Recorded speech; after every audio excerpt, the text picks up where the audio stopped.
The traditions and achievements of the United States Army form a proud heritage whose roots are in the devotion of free men to an ideal. In defense of that ideal and of the nation which embodies it, the American fighting man has always stood ready and able to give whatever has been necessary.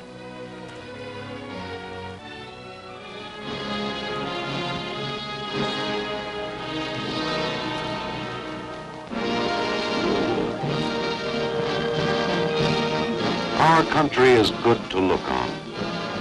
It is rich land, plump with cities and farms, brimming with the treasures of the earth. The wilderness is harnessed, tamed to man's use, every man's, sustaining and enriching a nation already great and growing greater. The country is the soldier's memorial. It is the land he won, the nation he made and saved. For this nation was born in battle, purged in blood, made secure by sacrifice. It was the soldier who fought the oppressor and invader, the hostile redskin and marauder, and the would-be tyrant. The soldier struggled in cold and mud and filth, when fighting meant to wait. The crawl and grind of years of slow campaigns, when the measure of a soldier was less his bravery in battle than his ability to endure. He endured, but not for glory or personal reward. Sometimes it was for a patriot's dream set afire by an ideal. Sometimes it was love for a flag, a leader, each other, the esprit of mutual confidence and devotion. Sometimes it was pride, the doing of a job that had to be done no matter what the price. The job has gone on for 200 years, and with it the soldier. The uniform has changed with different generations, different wars, but he is the same American soldier who fought his country's battles for 200 years and who carries on today. There is one difference, one that makes him a better soldier. He has behind him the achievements and traditions of 2 centuries of struggle, the devotion and sacrifice, the blood and guts, the determination and pride, the gallantry and daring of many wars, scores of campaigns, hundreds of battles.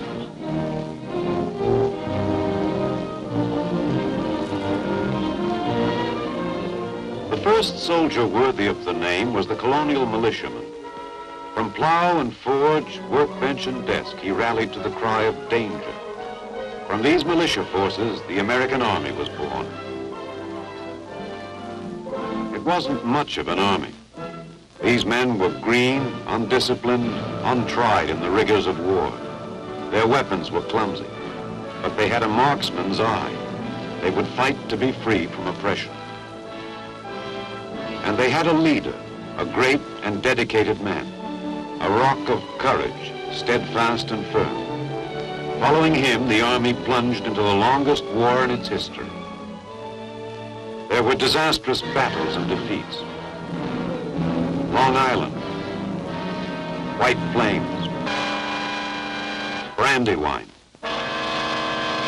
Camden, Charleston. There was hardship and suffering. Morristown, Valley Forge. But there were also great victories.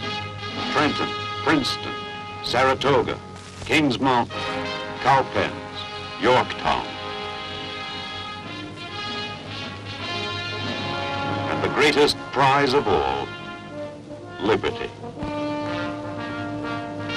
The Continental soldier, coming at last through his long ordeal to victory, established an undying tradition for all the great armies to come. The tradition of the citizen soldier who takes up arms when his country's freedom is threatened, fighting doggedly against seemingly hopeless odds, losing many battles, but somehow never losing a war.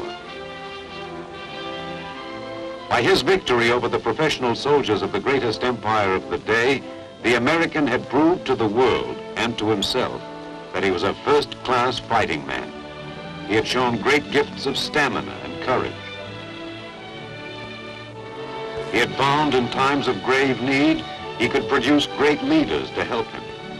He knew that courage and stamina in the soldier were not enough, that the soldier to survive and win in battle must have training and discipline as well, just as there must be justice and respect for human rights to strengthen his will to fight. One of the earliest steps in putting this hard-won knowledge to good account was the founding of the military academy at West Point to train professional officers. West Point's first graduates were blooded in the War of 1812, when the descendants of the Continental Army marched to defend the infant nation which their fathers had brought to life. Defeats and victories alike, battles such as Chippewa and New Orleans, showed the mettle of this new generation of the Army and proved that the American soldier of any day or age could stand up to the world's best. It was during the Battle of Chippewa that the British commander watched the advancing American line contemptuously, for its men wore the rough gray coats issued those untrained citizen soldiers he had easily whipped before. As the ranks advanced steadily through murderous grape shot, he realized his mistake and cried out, "Those are regulars, by God!" It was Winfield Scott's brigade of infantry, drilled through the previous winter into a crack outfit. It drove the British from the battlefield.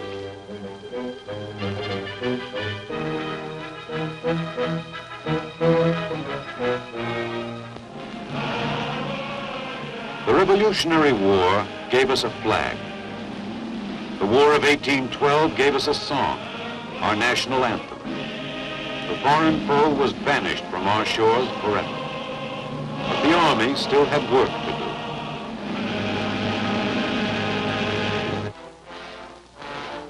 As the white settler moved westward to occupy the great forests and plains, the native Indian, a deadly antagonist, fought with cunning stealth and savagery to stay the white man's relentless surge into the west. The soldier became an Indian fighter. The first job of the regular army after the Revolution was to make the wilderness safe for the great wave of settlers that began to surge westward. The soldier led the way as scout and guard, pioneering for the pioneers. The Indians struck back. From Wisconsin to Florida, the frontier blazed into fiery action. The soldier learned to fight in the forest, meeting the Indian on his own ground, fighting in the Indian manner. Under able leaders, the Army met and outfought the finest warriors of the aroused Indian nations in a series of savage wilderness battles. Fallen Timbers, Tippecanoe, Horseshoe Bend, Bad Axe River, and Okeechobee Swamp. At each of these pitched battles, the redskin was decisively defeated, and the whole of the East, from the Atlantic to the Mississippi, was free of the threat of arrow and tomahawk. Meanwhile, other soldiers had plunged into the wilderness of the far west. Captain Meriwether Lewis and Lieutenant William Clark followed the Missouri and Columbia rivers to the Pacific. Lieutenant Zebulon Pike traced the headwaters of the Mississippi and later discovered the peak in Colorado that has made his name eternal.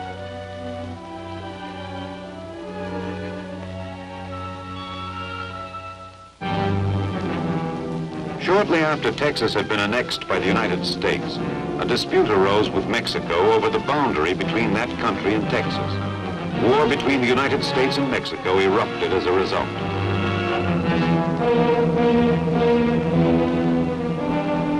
The soldiers of Zachary Taylor and Winfield Scott forced a numerically superior and doggedly fighting foe into retreat on his own soil and finally routed him from his capital city. Once again, an outnumbered American army had shown astonishing boldness and fighting heart, speed of movement and accuracy of fire, and uncommon ability to undergo hardships. The young giant of the Republic grew rapidly under the jealous protection of the Army, tiny in numbers but formidable in spirit. But the American soldier's greatest ordeal lay just ahead of him, the bloody struggle to preserve the Union. No war ever tried him more severely, and in no war did he rise to the challenge more magnificently. In the grim stubbornness of Vicksburg and Chickamauga, the fanatical fury of the Wilderness Campaign, the incredible courage of Fredericksburg and Gettysburg, the Civil War proved for all time that great fighting qualities were the attributes not just of picked troops, but of the average American soldier. No war produced as large a number of dazzling leaders and great generals whose tactics and strategy were to influence the officers of still greater wars to come.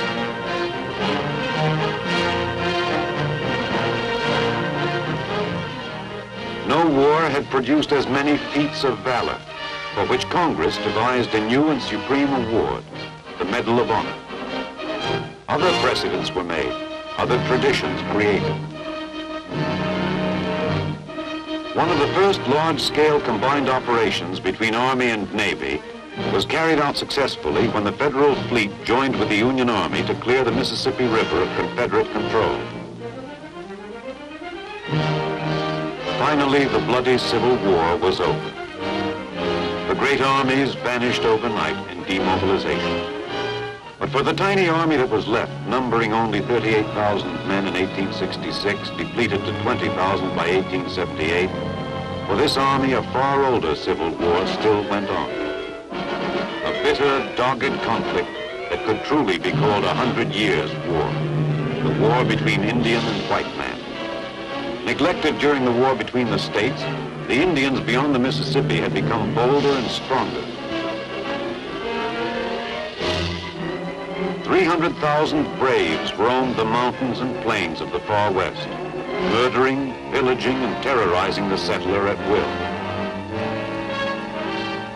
Cheyennes, Comanches, Blackfeet, Sioux, Utes, Nez Perce, the Shoshones, and the deadliest of all, the Apaches. To crush these well-led mounted hordes, the shrunken army could spare less than 3,000 men. Yet this handful of soldiers and their pitifully few successors did the job, although it took 30 years and more than 200 pitched battles. Underpaid, exposed to frightful hardship and privation, and neglected, often spurned by their countrymen, they carried on their great work, carving out of the wilderness settlements that were later to become cities. Made strong by their efforts was their pride in their flag, their leaders, their unit, and their profession of arms. History has never known finer fighting men than these soldiers of the West.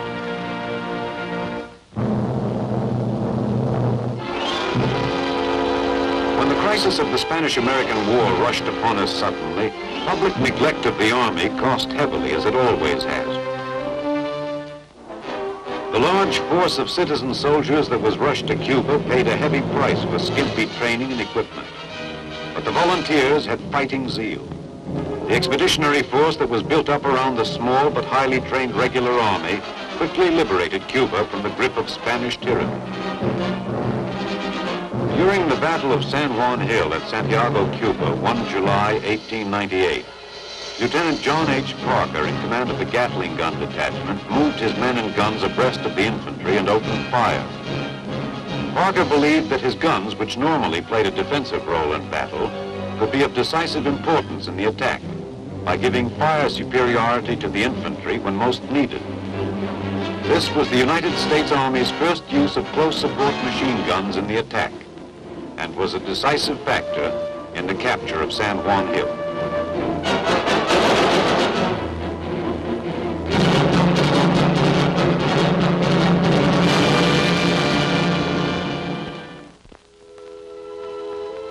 The United States was established as a world power. The American flag was now planted overseas in Cuba, Puerto Rico, Hawaii, Guam, and the Philippines.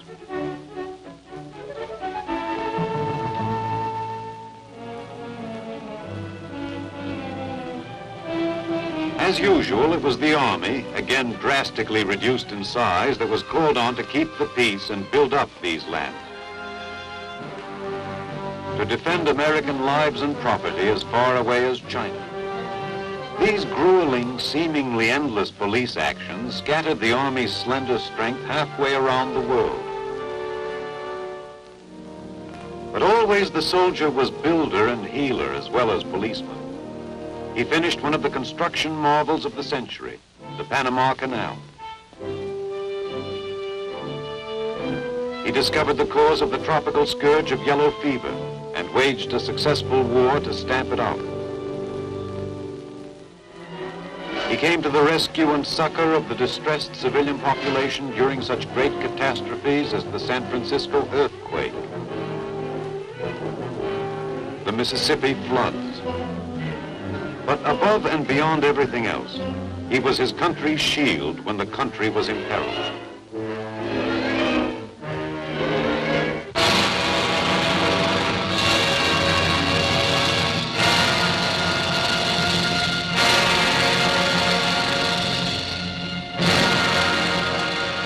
Never before had the citizen soldiers of this nation plunged into war on such a vast scale. Never before did the fighting character of the American soldier, trained to attack by a fighting commander who knew how to build on the natural will to win of the Americans, have such a decisive effect on world history. Cantigny, Chateau-Thierry, Belleau-Wood, Vaux, Rheims, Le Mans, Saint-Mihiel.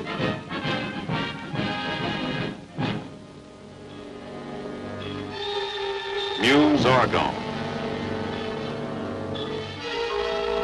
The doughboys of Pershing's expeditionary force smashed the best of the Kaiser's army repeatedly, finally routing him in the great and final offensive of the Meuse-Argonne that brought the war to an end.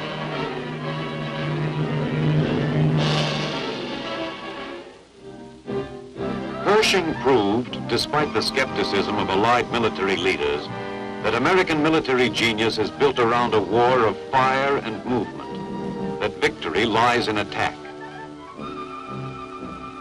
This aggressive tradition was fostered in the post-war army, although it had been slashed to ribbons by an economy-minded nation. Despite an appalling lack of funds, the army was streamlined for more firepower and faster movement. The technique of airborne assault was developed.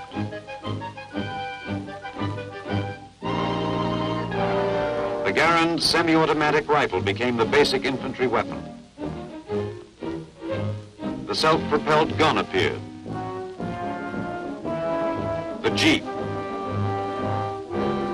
And a vast new array of armored monsters whose sole purpose was to carry on the great cavalry tradition of attack. It was providential for this country that its army had schooled itself rigorously in the spirit and tactics of the offensive. When the fascist nations lust for conquest enveloped the world in flames and brought us Pearl Harbor, the army found that it had to carry the fight to a stubborn, powerful enemy in a series of amphibious landings and grand assaults around the world. The American soldier in past wars had undergone incredible suffering, but nothing like the variety of hardships he endured in World War II. He sweated through the steaming heat of the jungles of the Pacific. He was scorched by the burning sands of North Africa and the torrid lowlands of Iran. He froze in the icy winds of the Italian mountains and in the winter storms of France and Germany. Yet he endured and fought, and inspired by great fighting leaders, attacked and attacked again until victory was attained. In this great war in which our whole nation sprang to arms, The ingenuity, resourcefulness, and daring that made the American unique among the world's peoples came to full flower when he assumed the role of citizen soldier. The Army fought on a scale and with an efficiency hitherto undreamed of, devising new weapons, new techniques of assault and supply, new procedures and drugs for the care of the soldiers sick and wounded. The Army had become a colossus, borrowing from every field of human endeavor and helping to create new ones. Yet, as ever, the Army's bone marrow, its blood, its nerves, remained the citizen soldier. Now more than ever, the Army needed the individual's skill and know-how, brains and imagination to carry on in an age wherein warfare had become increasingly complex and technical. It needed his patience and cheerfulness to discharge its massive burdens of occupation and rehabilitation.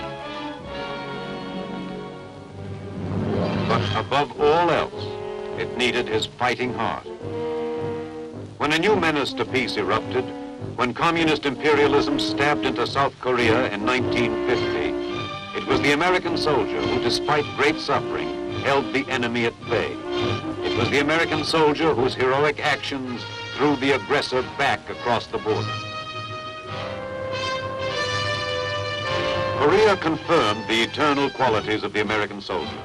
It told him what every combat veteran knows, but what every fighting man must find out for himself. That no matter how complex the machines of war, how deadly its arms, it is the soldier in the machine, the soldier behind the gun and on the ground, who wins battles. And the American soldier wins because he fights to win. And he fights to win because he has the will to fight.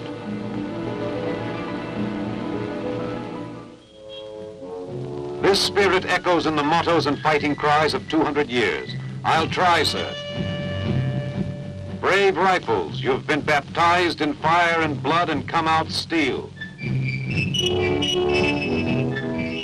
When in doubt, fight. All who are brave, follow me.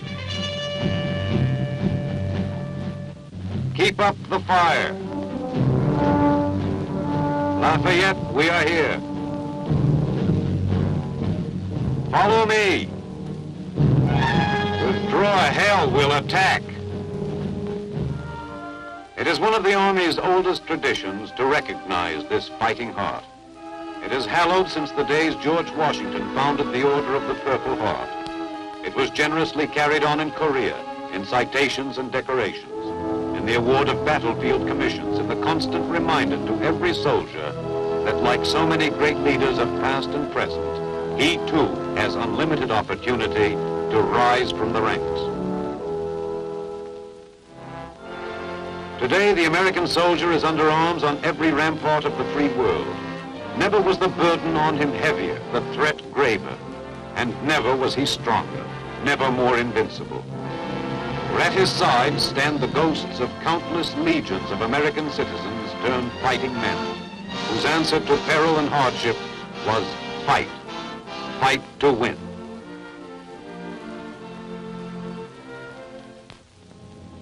This spirit will never die.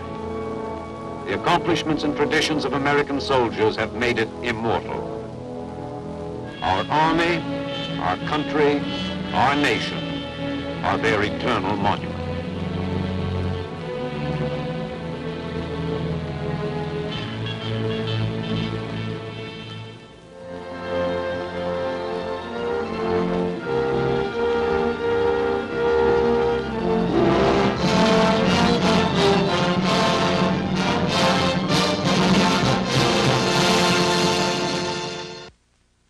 From Bunker Hill to Heartbreak Ridge and beyond, the strands which form the soldier's tapestry of valor and determination are unbroken. Spanning 2 centuries, the traditions and achievements of his Army form the unique heritage of the individual American soldier and of the nation whose ideal of individual liberty he continues to serve.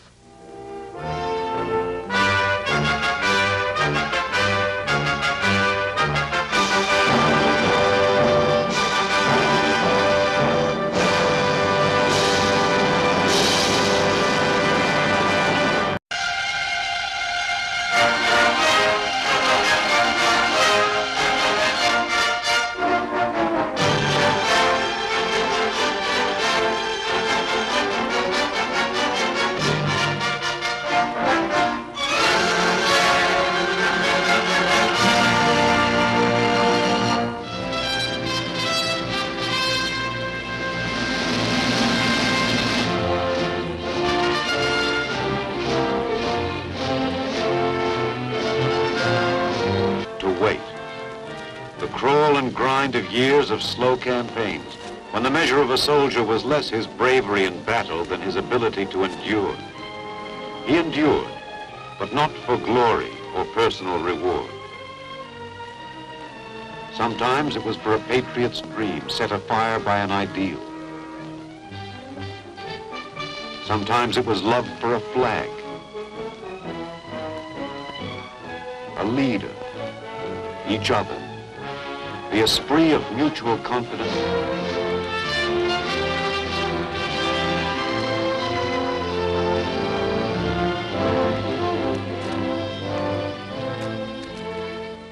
The traditions and achievements of the United States Army form a proud heritage whose roots are in the devotion of free men to an ideal. In defense of that ideal and of the nation which embodies it, the American fighting man has always stood ready and able to give whatever has been necessary.